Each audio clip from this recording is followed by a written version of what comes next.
Hello viewers, welcome to Shams home delight. இன்றைக்கி நம்ம சேனலில் பார்க்க போகிறது SHD பிரியாணி மசாலா வச்சு பிரியாணி எப்படி செய்கிறதுன்னு. ஆமாங்க, பிரியாணி எல்லோரும் செய்வோம் தான். பட் இந்த பிரியாணி வந்து கொஞ்சம் டிஃப்ரெண்ட்டாக இருக்கும், ஈஸியாகவும் இருக்கும், அதே சமயத்தில் டேஸ்ட்டும் வந்து ரொம்ப யூனிக்காக இருக்கும். ஸோ அதுதான் இன்றைக்கி நம்ம சேனலில் பார்க்க போகிறோம். இது எப்படி செய்யணும், என்ன மெத்தடு, எப்படி தம் ஈஸியாக வைக்கலாம், ஸோ இதெல்லாம் பார்க்கணும். ஸோ வாங்க இப்போ நம்ம வீடியோக்கு போகலாம். இது நம்ம இப்போ ப்ரிப்ரேஷன் ஆரம்பிக்கிறோங்க. முக்கியமாக வந்து சீரக சம்பா அரிசி எடுத்திருக்கேன். இந்த சீரக சம்பா அரிசி தாங்க இந்த பிரியாணிக்கு ரொம்பவே முக்கியமான ஒரு இன்க்ரீடியன்ட். இந்த அரிசியில் தாங்க இந்த பிரியாணி அப்படி ஒரு வாசம் நல்ல மணமாக இருக்கும். ஸோ பாஸ்மதியோ இல்லை நார்மல் பச்சரிசியை விட இந்த சீரக சம்பா அரிசி வாங்கி செஞ்சு பாருங்கள். அடுத்து நீங்கள் வந்து மற்ற பிரியாணிலாம் மறந்துடுவீங்க. ஸோ அதை கழுவிட்டு கொஞ்சமாக தண்ணி ஊற்றி ஊற வச்சிருக்கேன். நம்ம மற்றதெல்லாம் ப்ரிப்பேர் பண்ணுற நேரம் அது ஊறினா போதும். இப்போ சிக்கன் வந்து நல்லா வாஷ் பண்ணிவிட்டு அதில் வந்து ஒரு 1/2 டீஸ்பூன் இஞ்சி பூண்டு பேஸ்ட், கொஞ்சம் மேரினேட் பண்ணி வச்சுக்கலாம். கொஞ்சம் உப்பு, கொஞ்சம் மஞ்சத்தூள், கொஞ்சம் தயிர். நம்ம இன்றைக்கி செய்ய போகிறது 1/2 கிலோ அரிசி, 1/2 கிலோ சிக்கன் போட்டு பிரியாணி. இதுக்கு தேவையானது கொத்தமல்லி ஒரு 1/2 கட்டு, புதினா 1/2 கட்டு, பச்சை மிளகா உங்கள் காரத்துக்கு தகுந்த மாதிரி, அப்புறம் வந்து சின்ன வெங்காயம் வந்து ஒரு 200 கிராம், அப்புறம் இஞ்சி பூண்டு இந்த பிரியாணிக்கு தேவையான அளவு. ஸோ இதெல்லாம் எடுத்து நல்லா நைஸாக அரைச்சி எடுத்துக்கலாங்க. ஸோ இந்த எலுமிச்சம்பழத்தை தவிர மற்றது எல்லாத்தையும் அரைச்சி எடுத்துக்கலாம்.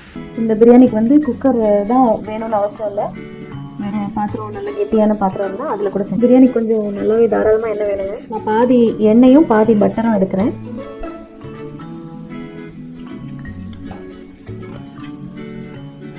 இப்போ நம்ம அரைச்சி வச்சிருக்கிற இந்த மல்லி, புதினா, இஞ்சி பூண்டு, பச்சை மிளகா, சின்ன வெங்காயம், இதோட இந்த பேஸ்ட் இப்போ நம்ம இதை வதக்கிறதுக்கு இங்கே சேர்த்துக்கலாம்.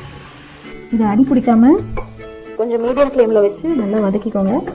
இந்த பிரியாணி வந்து லைட்டு க்ரீனிஷ் கலராக தாங்க வரும். பாருங்க, நம்ம அரைச்சி விட்ட மல்லி, புதினா, பச்சை மிளகாய், இஞ்சி பூண்டு எல்லாம் நல்லா வதங்கிடுச்சு. இந்த பேக்கெட் பார்த்தீங்கன்னா 1/2 கிலோ அரிசி போட்டு 1/2 கிலோ சிக்கனோ மட்டனோ போட்டு செய்கிற அளவான ஒரு பேக் இது. இப்போ நம்மளோட SHD பிரியாணி மசாலாவை இதில் ஆட் பண்ணிக்கலாங்க. இது எல்லாத்தையும் ஒரு வதக்கிக்கோங்க நல்லா. இது ஒரு 1 நிமிஷத்துக்கு வதக்கிட்டு சிம்மில் இருக்கட்டும் அடுப்பு. எல்லாம் மசாலா பொடியெல்லாம் தீஞ்சிடும். ஒரு 1 நிமிஷத்துக்கு வதக்கியாச்சு. நம்ம சிக்கன் ஆட் பண்ணிக்கலாம். நம்ம ஆல்ரெடி மேரினேட் பண்ணி வச்சுருக்கிற சிக்கனுங்க. இதில் உப்பு போட்டிருக்கோம், அதனால அடுத்து உப்பு போடும்போது எவ்வளோ தேவையோ அது மீதிக்கு தகுந்த மாதிரி போட்டுக்கோங்க. இந்த சிக்கன் இதில் போட்டு கொஞ்சம் நல்லா வதக்கிக்கலாங்க. கொஞ்சம் நல்லா வதங்கட்டும், மீடியமில் வச்சுக்கோங்க அடுத்து. ஒரு 5 மினிட்ஸ்க்கு நம்ம நல்லா வதக்கிட்டோங்க. இப்போ நம்ம இதில் தயிர் சேர்த்துக்கலாம். 1/2 கிலோ அரிசி போட்டு பிரியாணி செய்கிறோம் அப்படின்னா 1/4 லிட்டர் தயிர் தேவைப்படுங்க. கொஞ்சம் நல்லா இதில் பைண்ட் ஆகட்டும். அடுத்து நம்ம ஊற வச்சிருக்கிற அரிசி இதில் போட்டுக்கலாங்க.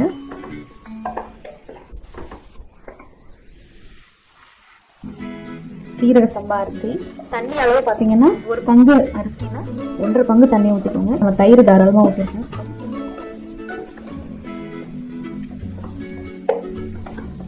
இதில் நம்ம லெமன் ஜூஸ் ஆட் பண்ணிக்கலாம். இதில் வந்து கிட்டத்தட்ட 1 குண்டா அளவுக்கு அரிசி எடுத்துருந்தேன்.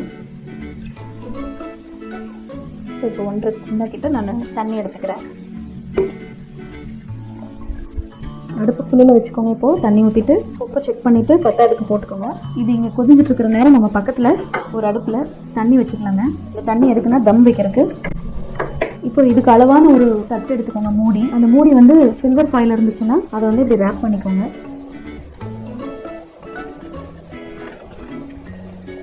பாருங்க, இது இந்த குக்கருக்கு வந்து அளவான மூடி இது. ஸோ நான் இதை ரேப் பண்ணி வச்சுருக்கேன். இது கொஞ்சம் ஈஸி மெத்தடுங்க. இல்லைன்னா நம்ம துணி சுற்றி வைக்கணும், இல்லைன்னா மாவு வந்து கோதுமை மாவு பிசைஞ்சு ஒட்ட வைக்கணும், சீல் பண்ணணும். ஆக்சுவலாக அதுக்கு தான் இது. ஸோ இதுலேயே நல்லா சீல் ஆகிக்கும். இடையில கிண்டி விட்டுக்கோங்க. இது எவ்வளோ நேரம் இப்படியே அடுப்பில் இருக்கணும்னா இந்த அரிசிக்கு சமமாக தண்ணி வற்றிடணும் ஃபுல்லில் வச்சு. பாருங்க, ஆல்மோஸ்ட் இந்த இது வந்துருச்சு, பதம் வந்துருச்சு. இப்போ நம்ம தம் வைக்கணும். நம்ம அடுப்பில் இருந்து இறக்கிட்டு உங்ககிட்ட பழைய தோசைக்கல் இருந்ததுன்னா அதை வச்சுக்கோங்க. இது மாதிரி வச்சுட்டு சின்ன அடுப்பில் வைக்கிறேன், ஏன்னா இது கொஞ்சம் சிம்மில் இருந்தால் தான் நல்லா வேகும்.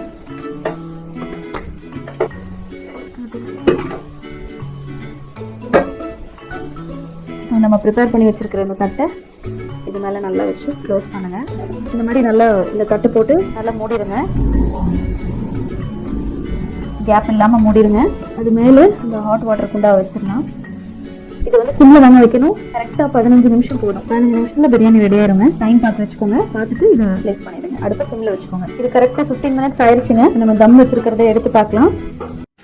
என்னங்க, இந்த பிரியாணி ரொம்பவே யூனிக்காக டிஃப்ரெண்ட் கலரோட செம்மையாக இருக்கு இல்லைங்களா? பார்க்குறதுக்கு டேஸ்ட்டும் அதே மாதிரி சூப்பராக இருக்குங்க. 2 மினிட்ஸ்க்கு மூடி வச்சிடலாம். ரெடி ஆயிடுச்சு பிரியாணி சுட சுட. நீங்களும் உங்கள் வீட்டில் வாங்கி ட்ரை பண்ணணும்னு நினைக்கிறீங்களா? இப்போவே ஆர்டர் பண்ணுங்கள் SHD மசாலாவுக்கு. எங்களோட பிஸ்னஸ் அக்கௌண்ட் நம்பர் இங்கே நான் கொடுத்துருக்கேன், டிஸ்கிரிப்ஷன் பாக்ஸ்லேயும் கொடுத்துருக்கேன். ஸோ நீங்கள் அந்த நம்பருக்கு காண்டாக்ட் பண்ணிங்கன்னா உங்களுக்கு டோர் டெலிவரி பண்ணிடுவாங்க இந்த மசாலாக்கள்லாம். இன்னும் நிறைய மசாலாக்கள் நம்ம SHD மசாலாவில் இருக்குது. ட்ரை பண்ணி பார்த்துட்டு எப்படி இருந்துச்சுன்னு எங்களுக்கு ஃபீட்பேக் கொடுங்க. வாங்க சாப்பிடலாம். ஹலோ வியூவர்ஸ், இன்னைக்கு நம்ம கிச்சனில் செஞ்ச பிரியாணி டேஸ்ட் பண்ண போகிறேன். வாசமே என்னால் கண்ட்ரோலே பண்ண முடியலைங்க. அப்படியே சாப்பிடும் போது ஒரு ஃபீல் ஆயிடுச்சு. செம்ம டேஸ்ட்டாக இருக்குங்க. நீங்களும் உங்கள் வீட்டில் இதை ட்ரை பண்ணுங்கள். உங்களோட ஃபீட்பேக் எங்கள் கமெண்ட் செக்ஷனில் கமெண்ட் பண்ணுங்கள். இந்த வீடியோ பிடிச்சிருந்தா லைக் பண்ணுங்கள். எங்கள் சேனல் மறக்காமல் சப்ஸ்கிரைப் பண்ணிவிட்டு பக்கத்தில் இருக்கிற பெல் ஐக்கானை ப்ரெஸ் பண்ணுங்கள். அப்போ தான் அடுத்தடுத்து வர வீடியோஸ்லாம் உங்களுக்கு நோட்டிஃபிகேஷன் வரும். தேங்க்ஸ் ஃபார் வாட்சிங்.